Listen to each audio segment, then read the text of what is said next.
صحیح بخاری کے اندر ایک حدیث پاک ملتی ہے کہ بنی اسرائیل کے اندر ایک شخص تھا جس کا نام جریج تھا۔ وہ اللہ کا نیک ولی بزرگ تھا۔ ایک دن حضرت جریج نماز پڑھ رہے تھے کہ ماں نے آواز لگائی کہ بیٹا جریج میری بات سنو۔ حضرت جریج نے دل میں خیال کیا کہ اگر بات ماں کی سن لوں تو نماز جاتی رہے گی، نماز مکمل کر لیتا ہوں پھر جا کر ماں کی بات سن لیتا ہوں۔ ابھی یہ دل میں سوچ رہے تھے کہ اتنے میں ماں کو غصہ آ گیا۔ ماں نے بد دعا دی کہ اے جریج تو میری بات پر نہیں آیا تو جا، جب تک تو کسی زانیہ عورت کا منہ نہ دیکھ لے اللہ تجھے موت نہ دے۔ کچھ دن گزرے کہ حضرت جریج کے پاس ایک عورت آئی اور آ کر کہنے لگی میں آپ کے ساتھ زنا کرنا چاہتی ہوں۔ حضرت جریج نے منع کر دیا۔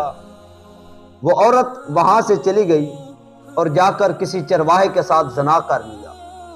جب وہ کسی چرواہے کے ساتھ منہ کالا کر لیا اس کو بچہ پیدا ہوا تو وہ بچہ لے کر قوم کے پاس آئی، بستی والوں کے پاس آئی اور کہنے لگی جریج نے میرے ساتھ زیادتی کی ہے اور یہ بچہ جریج کا ہے۔ بستی والے آگ بگولا ہوئے، غصے میں آئے، انہوں نے وہ لاٹھیاں اٹھائی، ڈنڈے اٹھائے اور آ گئے حضرت جریج کے پاس۔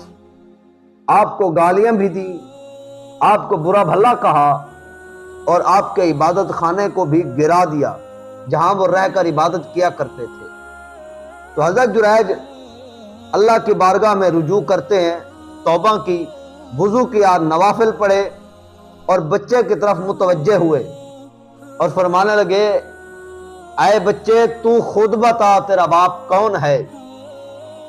اللہ کی قدرت سے، اللہ کی عطا سے وہ بچہ بول پڑا، بول کر کہنے لگا میرا باپ چرواہا ہے۔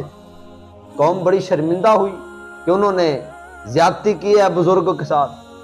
تو پھر وہ قوم کہنے لگی ہم آپ کو سونے کا محل بنوا دیتے ہیں۔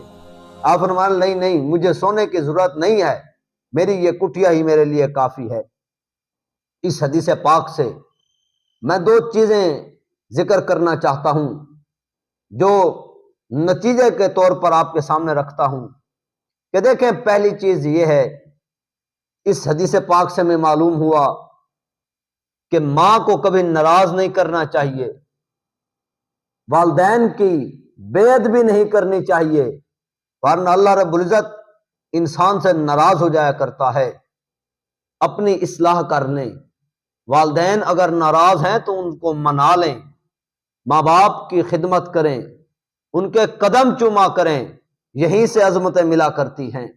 دیکھیں حضرت جریج نے کوئی جان بوجھ کر ناراض نہیں کیا، تھوڑی سی غفلت ہو گئی تو ماں ناراض ہو گئی کہ تو نوافل پڑھ رہا ہے میری بات نہیں سن رہا۔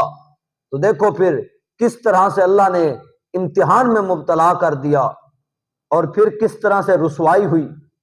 دوسری چیز کہ اللہ رب العزت اپنے پیاروں کو آزماتا بھی ہے اور عطا بھی کرتا ہے۔ دیکھو آزمائش کے بعد جب اللہ نے عطا کیا تو اس ولی نے جب کہا بچے کو کہ تو بول کر بتا تیرا باپ کون ہے، تو اللہ کی عطا سے وہ بچہ بولنے لگ پڑا۔ پتہ چلا اللہ کے ولی کی بڑی شان ہے۔